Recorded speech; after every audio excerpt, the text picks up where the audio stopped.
Oh, good. Okay. So we're going to read from chapter 27 of Proverbs. Okay. Don't brag about tomorrow, since you don't know what the day will bring. Let someone else praise you, not your own mouth. Danger, not your own lips. A stone is heavy and sand is weighty, but the resentment caused by a fool is even heavier. Anger is cruel and wrath is like a flood, but jealousy is even more dangerous. An open rebuke is better than hidden love. Wounds from a sincere friend are better than many kisses from an enemy. A person who is full refuses honey, but even bitter food tastes sweet to the hungry.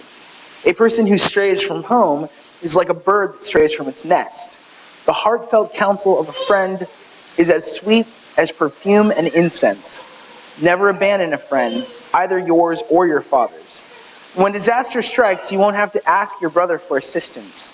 It's better to go to a neighbor than to a brother who lives far away. Be wise, my child, and make my heart glad. Then I will be able to answer my critics. A prudent person foresees danger and takes precautions. The simpleton goes blindly on and suffers the consequences. Get security from someone who guarantees a stranger's debt. Get a deposit if he does it for foreigners. A loud and cheerful greeting early in the morning will be taken as a curse. A quarrelsome wife is as annoying as constant dripping on a rainy day. Stopping her complaints are like trying to stop the wind or trying to hold something with greased hands. As iron sharpens iron, so a friend sharpens a friend. As workers who tend a fig tree are allowed to eat the fruit, so workers who protect their employees' interests will be rewarded. As a face is reflected in water, so the heart reflects the real person. Just as death and destruction are never satisfied, so human desire is never satisfied. Fire tests the purity of silver and gold, but a person is tested by being praised. You cannot separate fools from their foolishness, even though you grind them like grain with mortar and pestle. Know the state of your flocks and put your heart into caring for your herds. For riches don't last forever, and the crown might not be passed to the next generation. After the hay is harvested and the new crop appears, and the mountain grasses are gathered in, your sheep will provide wool for clothing, and your goats will provide the price of a field, and you will have enough goat's milk for yourself, your family, and your servant girls. So, 2 weeks ago, we talked about what?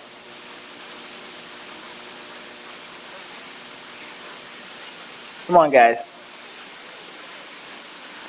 Yes, it was leadership. 2 weeks ago, we talked about leadership in chapter 25, and we talked specifically about the weight and the burden of leadership and how difficult it is to be a leader, specifically in regard to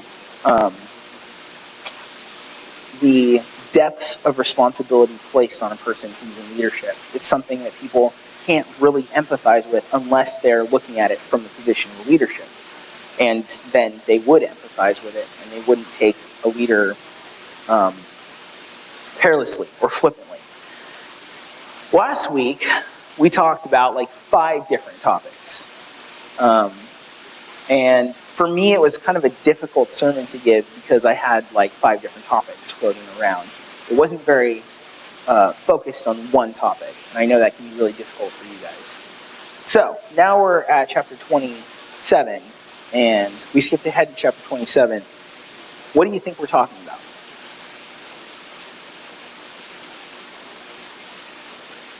What's it talking about here? What is the underlying thread that's being talked about in this passage?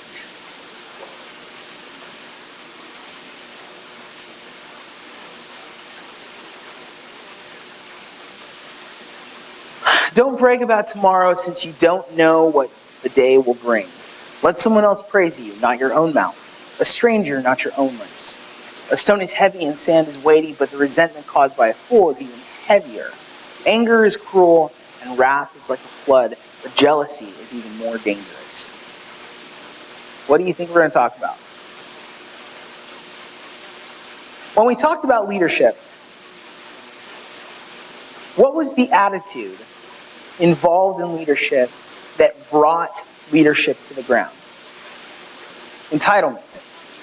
Entitlement is a form of what we're going to talk about today. Entitlement could be the seed of it. What happens when somebody is entitled? Kevin, when you feel that you're entitled to something and somebody else has it, what would you call that?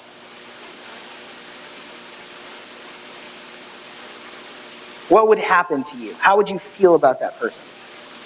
Jealous. Anger is cruel and wrath is like a flood, but jealousy is even more dangerous.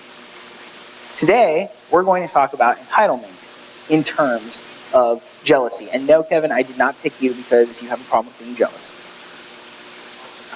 Just making sure. Just making sure. Okay, I would have picked Lucas. I'm just kidding. So,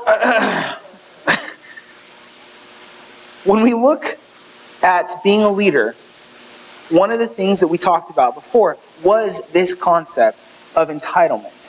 How does jealousy play out in terms of entitlement?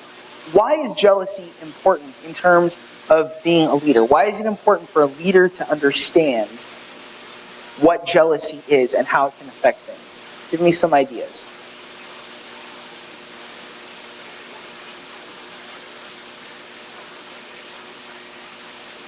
All right, let's take it out of the realm of the philosophical and let's put it into practical things. You've got employees, and there's a jealousy issue with your employees. Go. Doesn't matter. Okay, so how does that play out? How does it play out when employees are jealous?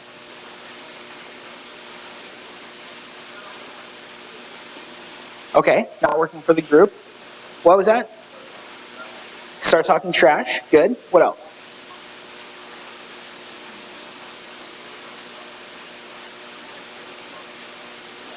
Right. There's a communication breakdown.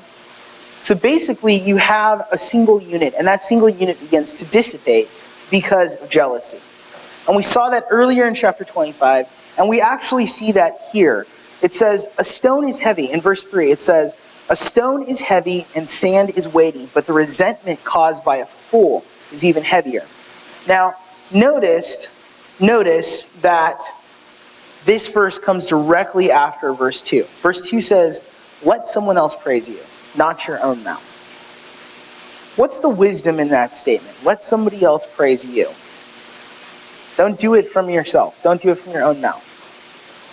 And then immediately after, it says, a stone is heavy, a sand is weighty, but the resentment caused by a fool is even heavier. Who is the fool in this case? The person who praises themselves, right? The resentment that is caused by a fool is even heavier. Anger is cruel, wrath is bad, but jealousy is even more dangerous. Understand here that jealousy is being placed on a very, very, very high pedestal. What are the things that jealousy is capable of doing that things like anger and wrath are not? Why is jealousy more dangerous? You put a gun in my hand and I'm angry. I may shoot somebody, right? We call that a crime of passion. What does jealousy breed? Intent. That's no longer manslaughter, right? That's no longer a crime of passion. That is a crime of intent. It's murder one. Got it? There's something that's really, really deep-seated about jealousy. So, I want to go to Exodus chapter 20. Let's go to Exodus chapter 20.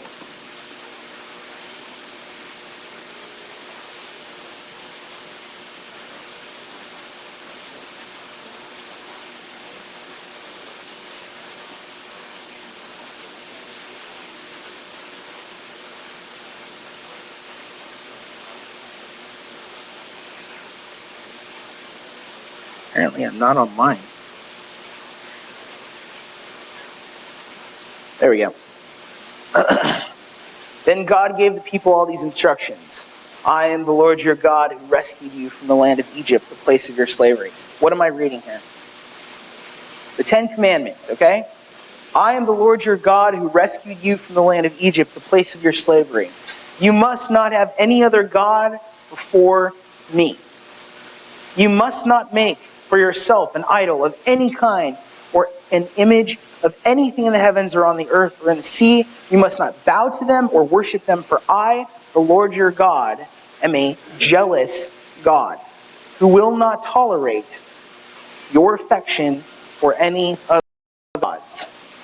I lay the sins of the parents upon their children. The entire family is affected, even children in the third and the fourth generation of those who reject me. But I lavish unfailing love for 1,000 generations on those who love me and obey my commands. You must not misuse the name of the Lord your God. The Lord will not let you go unpunished if you misuse the name of the Lord your God. The Lord will not let you... Remember to observe the Sabbath day to keep it holy. You have 6 days each week for your ordinary work, but the seventh day is a Sabbath day of rest dedicated to the Lord your God. On that day, no one in your household may do any work. This includes you, your sons, your daughters, your male and female servants, your livestock, any foreigners living among you. For in 6 days the Lord made the heaven, the earth, the sea, and everything in them, but on the seventh day he rested. That is why the Lord blessed the Sabbath day and set it apart as holy. Honor your father and mother, then you'll live a long life, full life, in the land the Lord your God is giving you. You must not murder. You must not commit adultery. This thing keeps jumping around on me.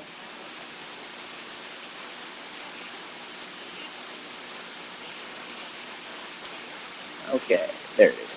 You must not steal. You must not testify falsely against your neighbor. You must not covet your neighbor's house, your neighbor's wife, male or female servant, ox or donkey, or anything else that belongs to your neighbor.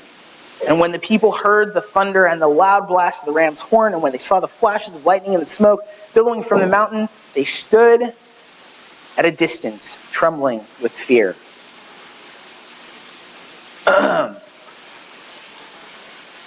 Two really important things, obviously there's more, but there's two really, really important things in that passage. This is the Ten Commandments, okay? The Ten Commandments is the infrastructure for society. And I'm talking about Western society here.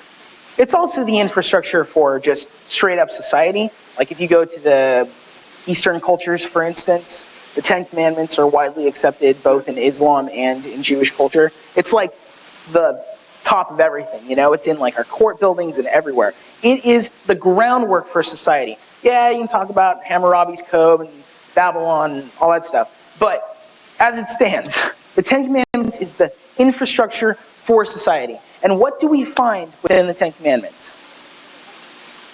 What are the two main things that are always talked about in regard to the Ten Commandments? The first 5 commandments are about who? God. The first 5 commandments are about God. The second 5 commandments are about who? Others.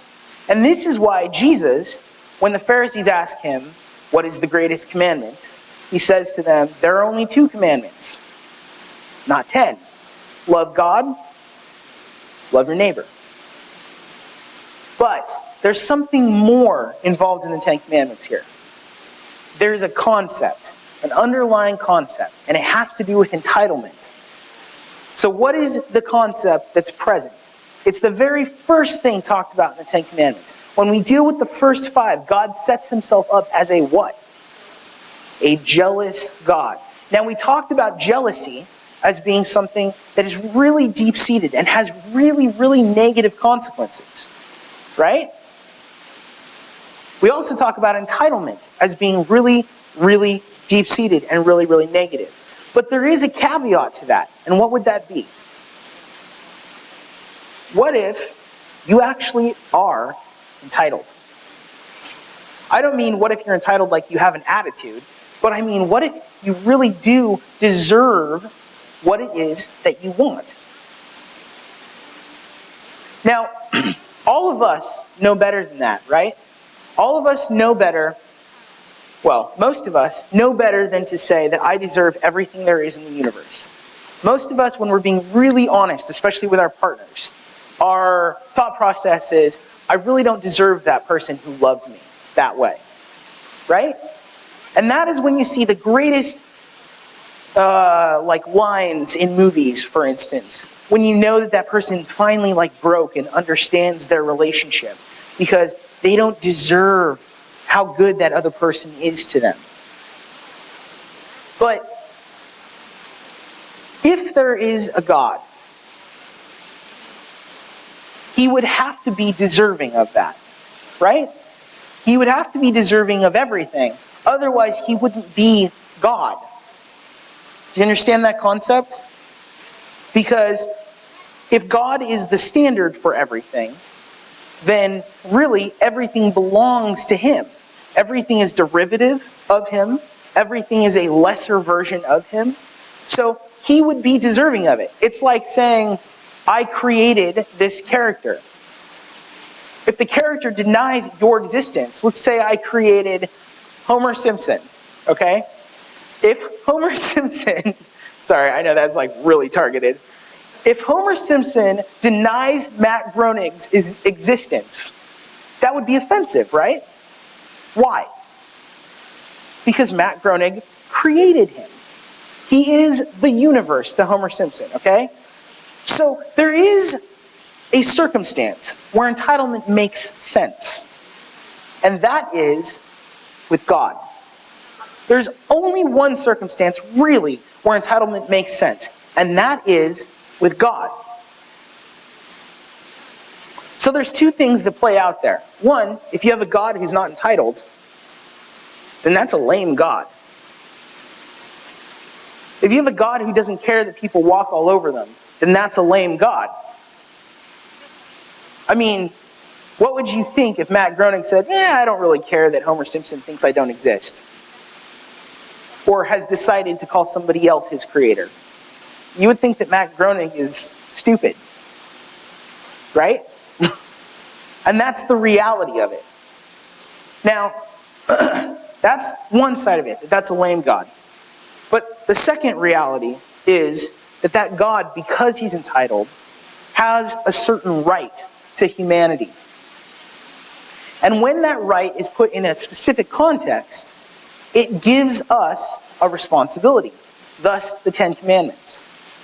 The reason why we have an infrastructure for society built in the Ten Commandments is because it is derivative of a higher standard. It's the same reason why I can say that child molestation is bad across the board. And human beings, unless there's something really wrong with them, understand that. I don't have to justify and go back to every society's laws and say, well, on this day, this case happened, and we decided this was really bad, and so over 1,000 years, we've developed this idea that child molestation is wrong. No, there's something that's innate in human beings that that there's something that's not right about that. And some societies, may not care about that, but it's looked down upon, or it's a hidden thing that's accepted. Why would it be hidden? Because we know it's wrong. So, with that said, there's a responsibility. The Ten Commandments has 5 responsibilities in the beginning. 5 responsibilities specifically to God, where he calls himself a jealous God. And then it has 5 responsibilities afterwards, specifically to others. Where does jealousy play out in that?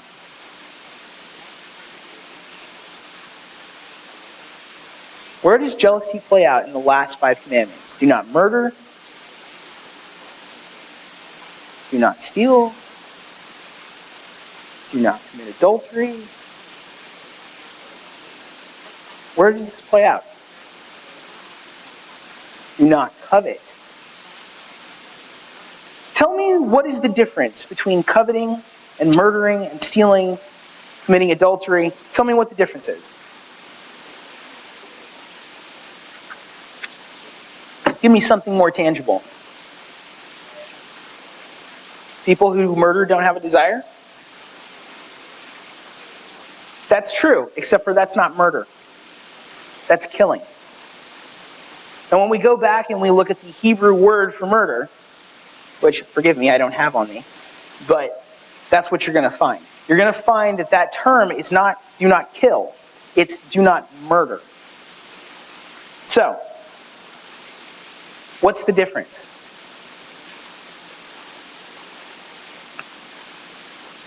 When we steal something,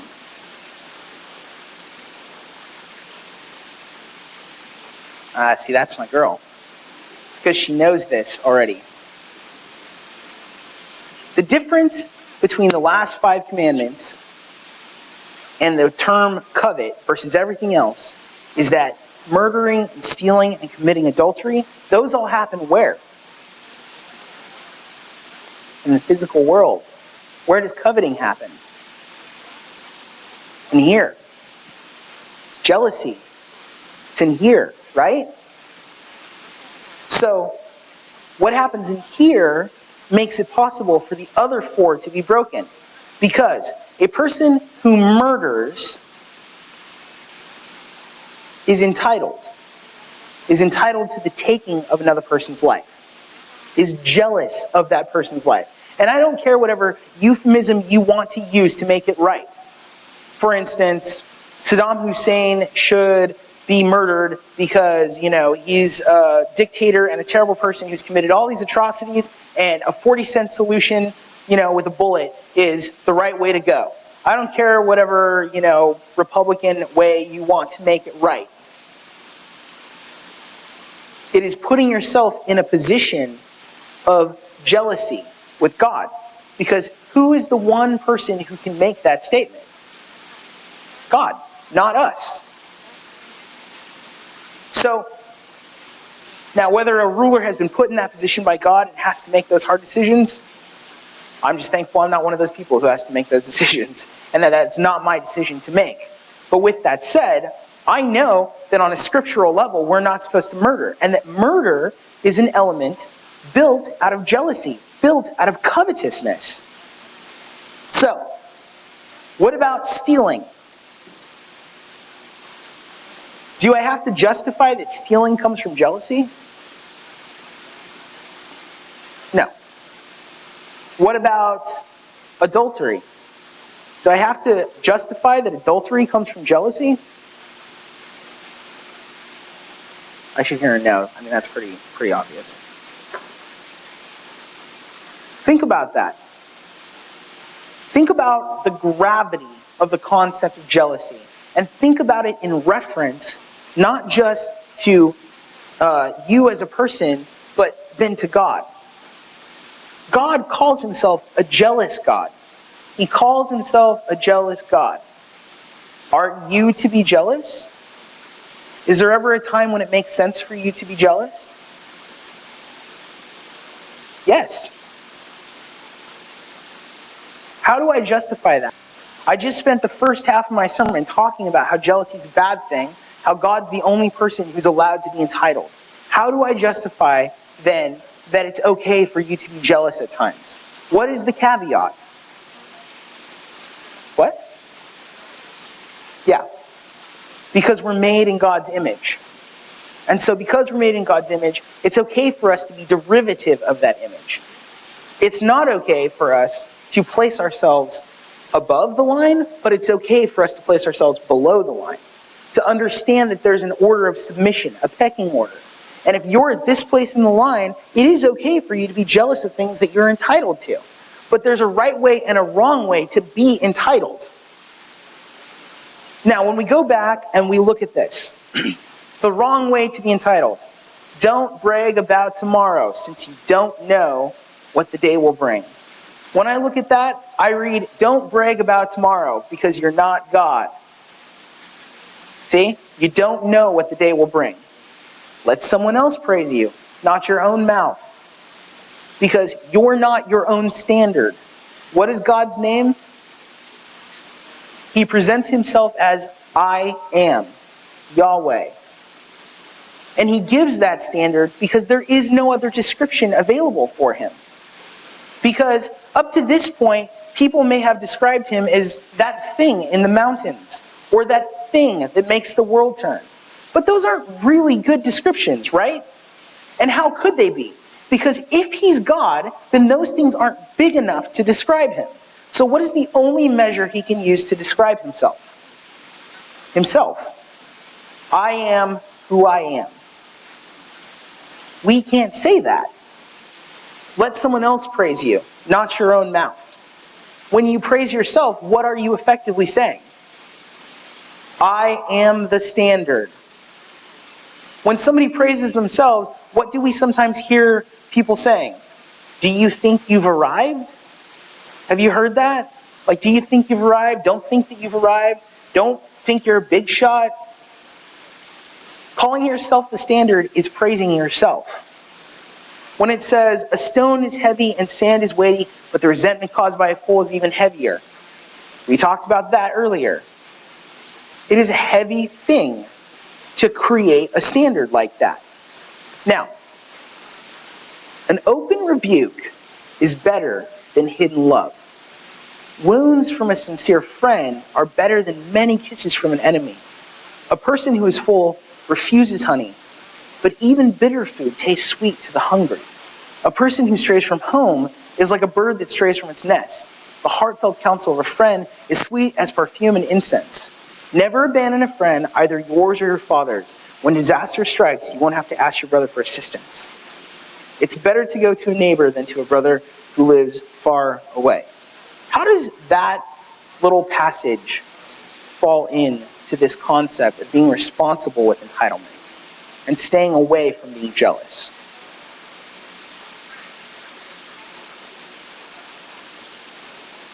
Okay. Yeah, that works. Any other ideas? What does it mean when it says an open rebuke is better than hidden love? Think about that statement. Why are rebuke and love paired against each other? When somebody rebukes you, how do you feel?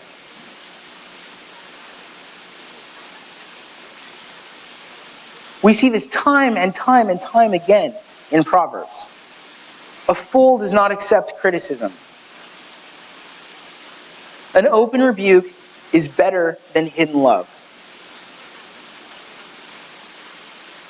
Think about this. There are two people in this statement, right? There's a person who openly rebukes, and there's a person with hidden love.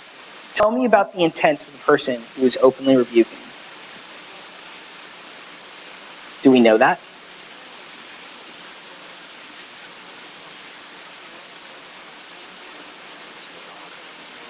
We know they're honest, but do we know their intent? No. We only know the intent of the person who has the hidden love, right? Which one's better? Because honesty about the situation is far better than hiding love. Really what it's saying is that hiding love is bad. It's not really talking about an open rebuke here. It's talking about hiding how you feel about your friend. And it continues to go on. Wounds from a sincere friend are better than many kisses from an enemy. Think about that statement. Wounds from a sincere friend. We do not like it when people wound us. We do not like it when people are harsh with us. But according to this passage, it is much more important to be wounding. I don't even know what term I would use for it. To be sharping, I don't know. It's much more important to be, oh man, the word's in my mind. Harsh. That's still not the word I'm looking for. It'll come back to me in a moment. It's much more important to be harsh than to give many kisses. Now, think about that in terms of the statement before it. An open rebuke and then many kisses. Rebuke is negative, but it's better than hiding love. Okay? Rebuke is perceived as harshness, it's struggle, but it's better than hiding love. Here, many kisses are perceived as negative also. See, the reality of it is that it's really, really, really important that we understand what it is that our intent is. And this little passage right here is really getting into the meat of that. It says, even a person who is full refuses honey, but even bitter food tastes sweet to the hungry. A person who strays from home is like a bird that strays from its nest. The heartfelt counsel of a friend is as sweet as perfume and incense. This concept of jealousy is really, really heavily involved here. It's about coveting. It's about sweetness. It's about wanting things that don't belong to you. It's about straying out of your comfort zone and finding that you didn't get what you should have. That's why it talks about the nest. The heartfelt a person who strays from home is like a bird that strays from its nest. What is that bird doing? It's wanting something that doesn't necessarily belong to it. It's going out ahead of its time. A person who strays from home is like a bird that strays from its nest. Earlier, a person who is full refuses honey, but even bitter food tastes sweet to the hungry. We only want what tastes good, but a wise person wants what is good. Yeah, even if it's bitter. Why is that? What is it about us that makes us want to do that? It says, never abandon a friend, either yours or your father's. When disaster strikes, you won't have to ask your brother for assistance. It's better to go to a neighbor than to a brother who lives far away. Think about that statement. It's better to go to your neighbor than it is to your brother. What's the concept behind that? It's important. It's important for us to stay within our means. It's important for us to stay within our area. It's important for us to stay within what is around us, what God has given us. If we stray from that, then we're going to end up with bad things, even if they seem good. If we try to give people too much of something that seems good, it can become bad. Listen to this. Be wise, my child. Make my heart glad, then I will be able to answer my critics. A prudent person foresees danger and takes precautions, but the simpleton goes blindly on and suffers the consequences. Get security from someone who guarantees a stranger's death. Get a deposit if he does it for foreigners. A loud and cheerful greeting early in the morning will be taken as a curse. A quarrelsome wife is as annoying as constant dripping on a rainy day. Stopping her complaints is like trying to stop the wind or trying to hold something with greased hands. As iron sharpens iron, so a friend sharpens a friend. When we go back and we look at get a deposit if he does it for foreigners, in the Greek and the Latin, it doesn't say get it for foreigners. It says for a promiscuous woman. So this is how it actually reads. Get security from someone who guarantees a stranger's debt. Get a deposit if he does it for a promiscuous woman. A loud and cheerful greeting early in the morning will be taken as a curse. A quarrelsome wife is as annoying as a constant dripping on a rainy day. This whole section is connected to each other. What's it talking about?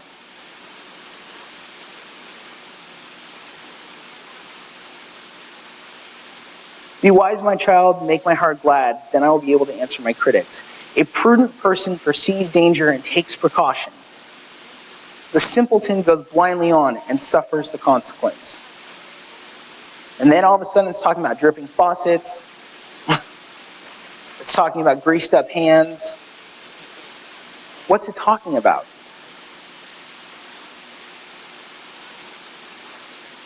Why do you have a quarrelsome wife?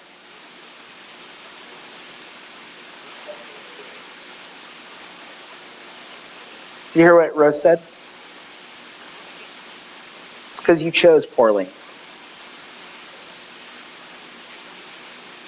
Why do you have a quarrelsome wife? It's because you chose poorly. It's because you wanted something that you shouldn't have wanted. A prudent person foresees danger and takes precaution. The simpleton goes blindly on and suffers the consequences.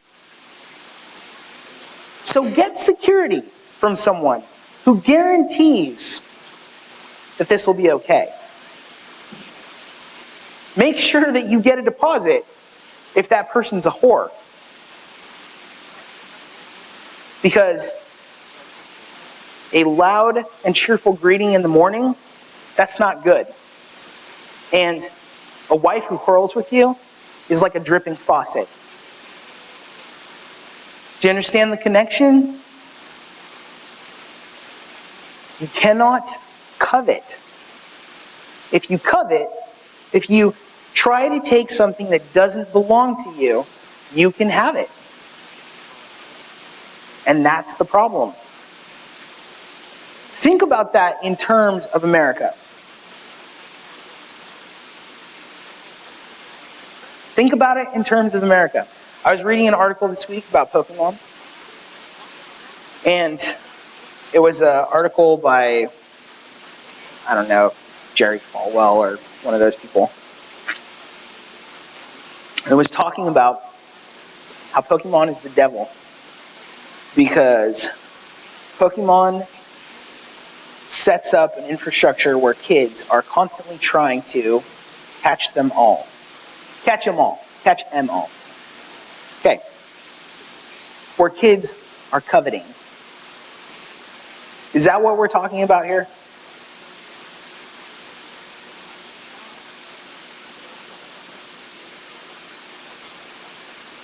Are you sure? I know John thinks we are. John's anti-Pokemon. He won't buy Pokemon with us. Is that what we're talking about here? Are we talking about this concept of you got to catch them all, and so it's coveting or being jealous? How about DRM? How about the latest music came out, and I want it, so I'm going to download it as a torrent? Am I coveting? Am I being jealous because Kevin has the newest album and I want to get mine, so I'm going to download it as a torrent? Is that coveting? How about somebody has a new jacket and they got it at Forever 21 and it's so amazing, so I'm going to go to Forever 21 and get a new jacket. Is that coveting?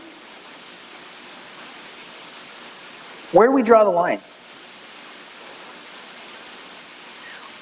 I will always remember, without going into too much detail, this one guy who said to me that as Christians, it is reprehensible that we park close to a building. Because the first must be last, and that shows that we are coveting that first spot. And so we can't park close to that building because, we're not supposed to be like that as Christians. We should make sure to take as far away from that building as possible in that parking lot. Is that coveting? What do you think? Don't all of us get angry when we see that there's no spots up close to the building? I do.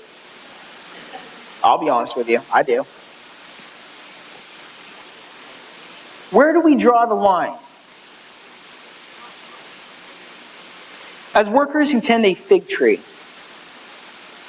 Oh, my bad. As iron sharpens iron, so a friend sharpens a friend. As workers who tend a fig tree are allowed to eat the fruit, so workers who protect their employees' interests will be rewarded. As a face is reflected in water, so the heart reflects the real person. Just as death and destruction are never satisfied. Moving on too quickly. Where do we draw the line? Look at that statement again. As iron sharpens iron, so a friend sharpens a friend. What does that mean? The only way for you to get sharp,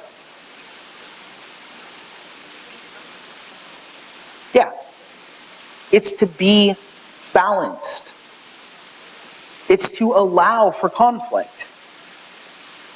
But you never, if you don't want things. So the trick is to want the things that you should. Does that make sense? Now it seems really easy. It seems like common sense. But as we look at our lives, we have to ask the question, is my life filled with the things that it should be filled with? That's the question that we have to ask. Do I always want the nicest things? How about this? Maybe if I don't always want the nicest things. When I look around my house, is it full of junk?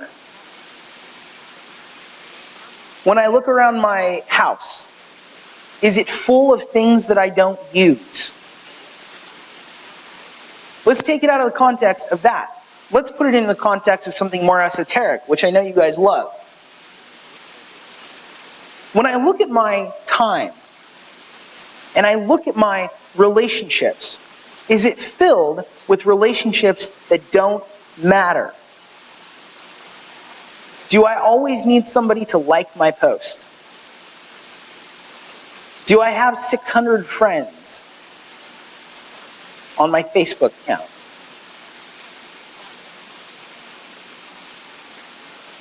When I spend my time with people and I look around and I see them, are these people I can talk to about anything?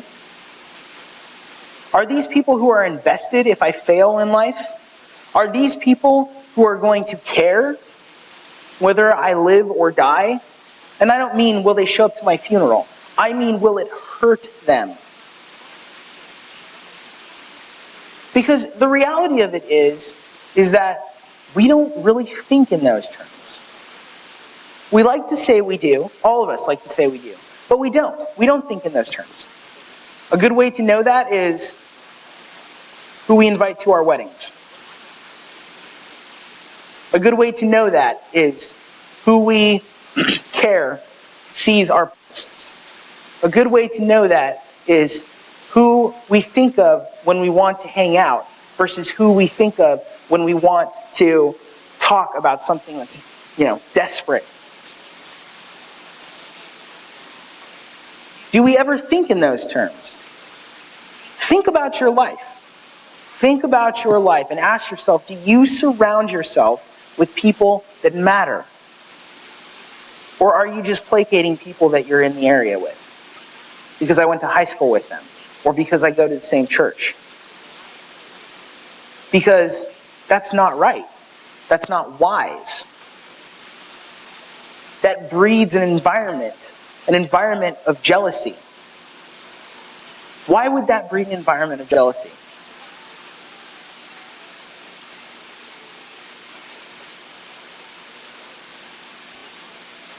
Work those brains.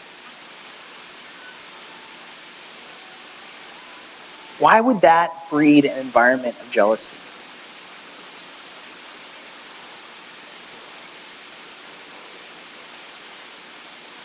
What happens when you put people together casually in a high-stress environment?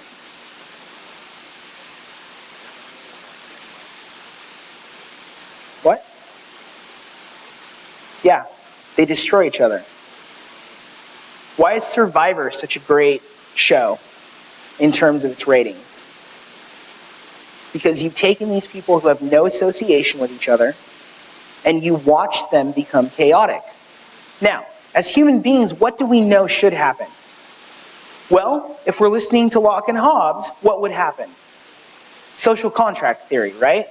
What would happen is that people will band together in order to reach a common goal, a common cause. And we see that. They're called alliances, right? But the moment that it's not convenient anymore, those alliances tear apart the group. Put that on a macro scale. What does that look like? That looks like America ending itself within 100 years. Because, why? Because we're not fighting for any single cause. Because we don't have a unified structure. You cannot exist for a very long time without a unified structure. That's why pretty much every type of society on the face of the planet has ceased to exist over time. That's why you have nothing that you can think of that's been around since the dawn of time. Why? Because everything eats itself. Why is that? Why is it that everything destroys itself? Why does communism not work? Yes, because we're not machines. Because human beings have a problem. What is that problem?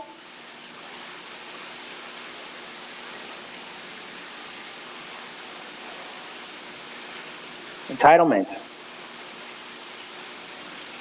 Here's that problem.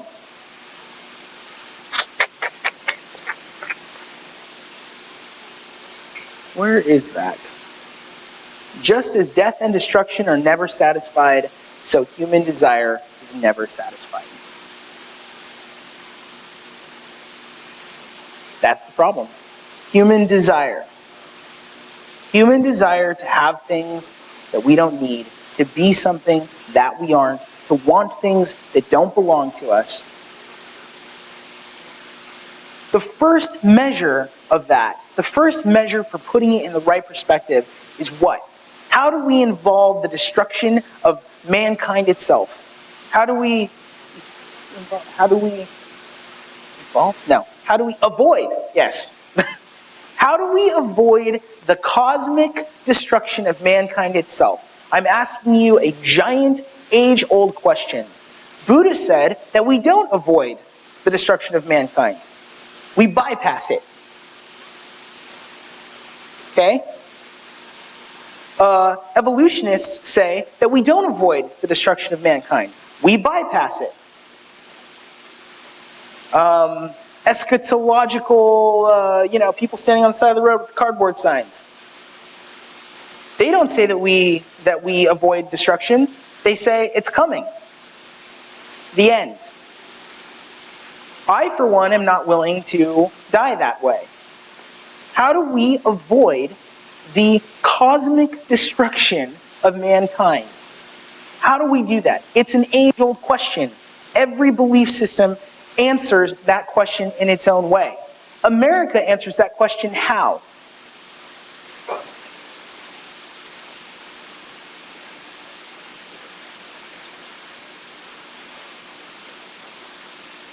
We buy our way out of it. That's how we do it. Hubris. We bury ourselves with our guard, like the Egyptians. We create for ourselves a fortune, and we build technologies. We're in what? What state are we in? If America is in a state of loss, if humankind is in a state of loss and America is one of those people on the map of humankind, what state is America in? Denial. It's the first stage of loss. You can't do anything about loss unless you go through the stages. America's in the first stage of loss. It's in the denial stage. Are you in the denial stage? Because if you are a jealous person, and if jealousy is in your life, and you look around and you find that it's filled with things that you don't need, and it's filled with your eyes wandering to things that you don't need, and it's filled with want for things that you don't need, you're in denial. Because that will not solve any issues. It will only make it worse.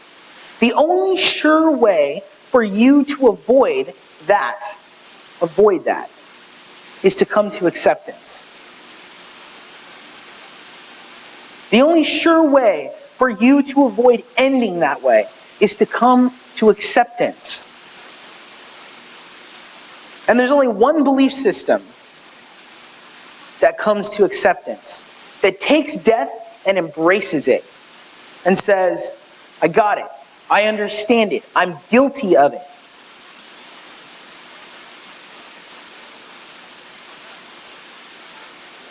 But it's not the end. There's consequence for it, and I need to pay the price for it, but it's not the end.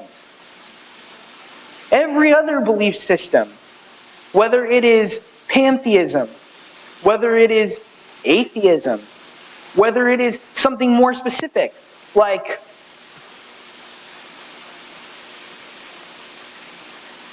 the philosophical leap of faith.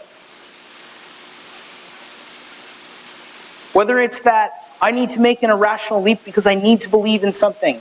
Every other belief system breaks down. True wisdom is found in understanding your beginning stage, in being honest. Honesty can be found in understanding that there's really only two things you need to do in life, which are what?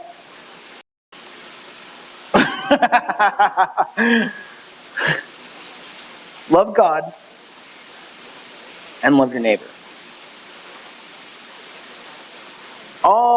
Everything else, all of this passage in Proverbs, all of the other 30 passages in Proverbs that are there, every one of them say the same thing. All the other books in the Bible say the same thing, just in different ways. Love God, love your neighbor. That's it. But to do that, you have to be honest.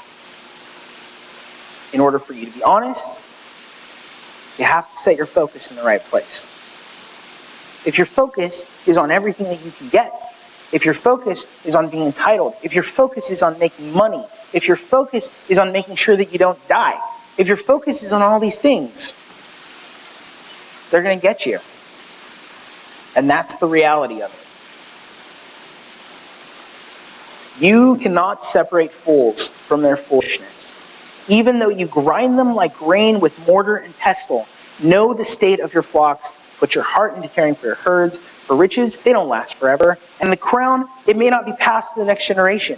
After the hay is harvested and the new crop appears and the mountain grasses are gathered in, your sheep will provide wool for clothing, your goats will provide for the price of the field, and you will have enough goat's milk for yourself, your family, and your servant girls. The reality of it is that if you want a simple life, then a simple life is not going to be filled with getting things.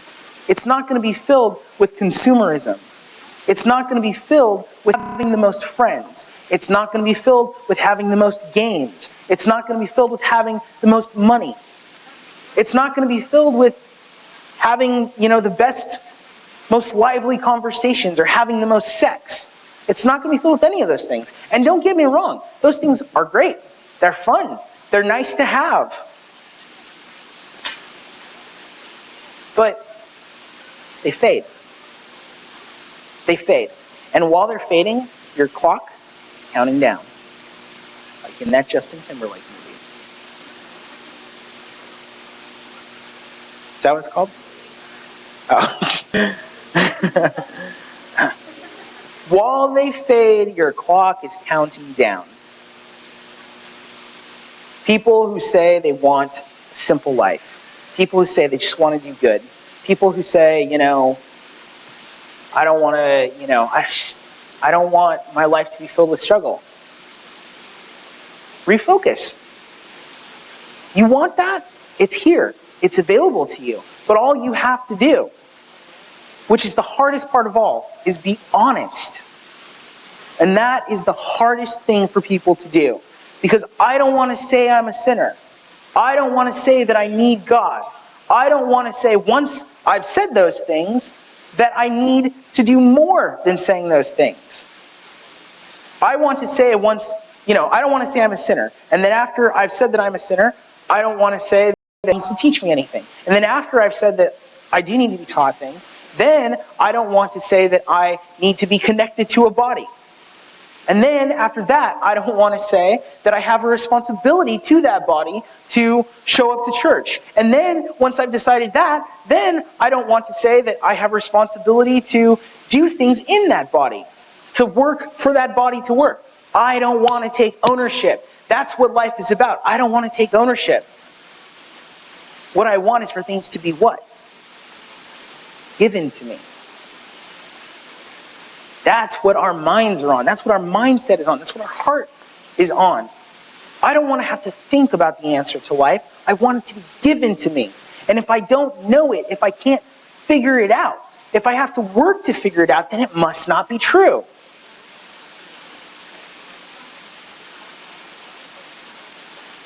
The reality is that people are working too hard. When we go around and we look at these people who live, what in their minds is compulsory or lavish, we look at them as being in despair. When I look at Hoarders, for instance, the show, what is it, A&E or something? Yeah. When I look at Hoarders, what I see is people with compulsion who are trying to do what? Live a simple life. And whenever they're talked to about it, their thought process is, this is just, it's just me. Let's not over psychologize it. It's just me. When I look at people who have terrible, terrible relationships, what is it that they always say? It's just, I always end up with the wrong guy. I couldn't possibly have chosen to end up with the wrong guy. It always happens. Because in their mind, that's a simple life. But it's not simple. It's much more difficult. Being without God is much more difficult. Being a Christian who is without God, or as I have now termed it, stupid for Jesus, is much more difficult than struggling to take my cravings for things and to put them in check. And to say, no, I shouldn't be jealous for that. That's not being honest with who I am. I don't deserve to go a step further.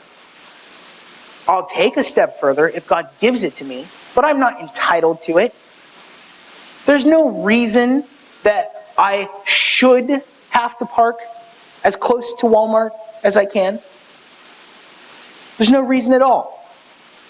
I shouldn't be mad about those things. Michaela always gets mad at me because I am notorious for being not road rage, like I don't road rage, and I don't flip people off out the window or whatever, but I'm notorious for getting angry about bad driving. I will say here and now, if you will make a commitment to working on understanding your place and your honesty and your jealousy, I will make a commitment to consider whether it is that I am doing those things out of entitlement as well. Just saying. I choose my words carefully. We need to consider where we're coming from. That's the reality. You're having issues in your relationship, you need to consider where you're coming from. Are you being jealous? Are you being entitled? Are you trying to take something that doesn't belong to you? Or are you being humble? And are you allowing praise to come to you?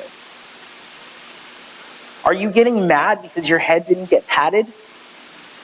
Because your wife didn't tell you you did a good job? I know I get mad.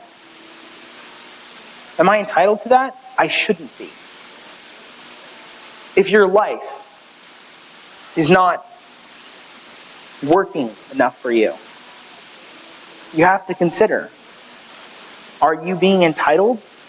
Are you thinking that, what you need is money? Or what you need is friends? Or what you need is stuff? Or are you being honest with yourself? That instead of looking outward, you need to look inward? That you need to fix your perspective on God and on man, and you do that by not coveting. These are all things that we need to consider. And wisdom is foundational in that process. And what is wisdom? Fear of God. Not Halloween fear. Not horror fear.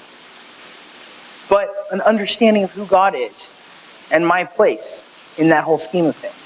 It is not by accident that the first 5 commandments of the 10 Commandments are all about fearing God. And they all take place in here. And it's not by accident that the last of the 5 commandments, that the 10 commandments are bookend by also taking place in here. So, this is not one of those things where we can just say, if you do this, then it's all good. It's one of those things where you have to do this. You have to ask yourselves, is this right? If this isn't right, then that won't be right. And I guarantee you, if that isn't right, then you can trace it back to here. Okay? Okay. So let's pray to close.